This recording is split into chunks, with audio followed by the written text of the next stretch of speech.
It's interesting. Obviously, you and I know each other quite well. And for me, it's interesting to see what motivates you. It's not about getting the biggest jobs and spending the most money on the renovation. No. It's actually that strategy. You get super excited about the strategy, and I do mean super. And also just getting the best result, and just getting that uplift in the rent and the value for the landlords, which is awesome. You're in the right business. Yeah. Right? Well, you know what I say, Leanne, and you're 100% right. I was chatting to a client this morning who has the tightest budget. Now, I could easily say this and I can't help. And my office were like, do we have time to work with this right now? And I'm like, yeah, no, we do. Because if I don't, she's already stressing about it.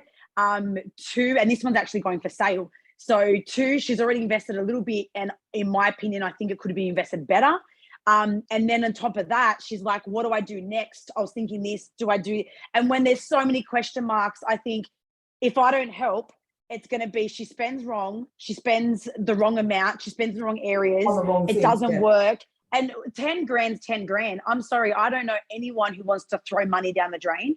Yeah. So if I can guide them into how to spend that 10 grand the best way, how to spend the 50 grand, even the 100 grand. Yeah, I've got projects, and I'm doing one for one of your offices actually, where we need to put a big chunk in, but in 20 years, their rental has never been vacant. They've had the same tenant all that time, but now it needs everything from wiring to fuse box upgrades to mold to everything. But while we're there, I've worked out ways to rejig the layout ever so slightly. So we're getting an extra bathroom. We're getting everything laid out a little bit differently. Literally, it's probably a difference of maybe 10, 15 grand to what they're already doing, because everything has to be done, but it's going to add maximum return. So it's about how to take the existing property and what potential's there. That's why I sort of say it's untapping potential.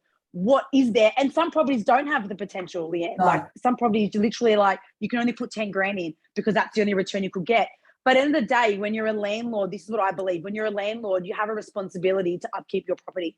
So at some point, you need to fix things. You need to make sure it's sound, it's compliant, it's working, it's functional for your tenant. So at that point, how do you spend the money correctly to get the most out of what you're spending? And so how do you decide the budget on what's to spend on the property? How do you make those decisions? So basically the way, two versions. One way is how much the property actually needs. So we can say, let's spend 20 grand, but if that property needs everything and I'm like, listen, you have to put 60 in, you have to make that, the landlord has to make a decision. It's either you do or you don't, because it's not rentable.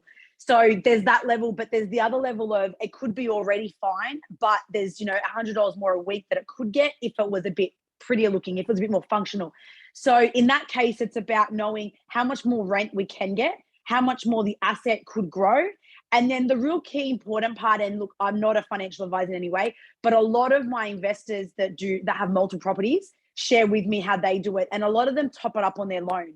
So instead of thinking I've got to pull out 20 grand in savings, a lot of them look at, well, okay, if my rent can go up by $100 and I need to, and that my asset will go up this much, then I could potentially top up 20K of my loan and the repayment on that is covered by my rent. So that's a big way that we decide on what our budget could be. Right. And it's a mix between what the client can get access to, how much more rent, and then what does the property actually need? Because sometimes what it needs can outdo what the actual budget or what they think they can spend.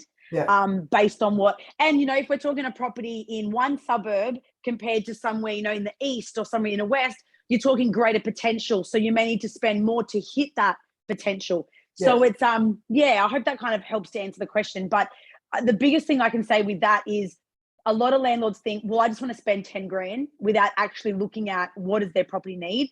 And that's not a good way to set a budget, because you'll definitely go over. You need to plan it properly and get the right quotes and know where you should go, what you should do to make sure it's working.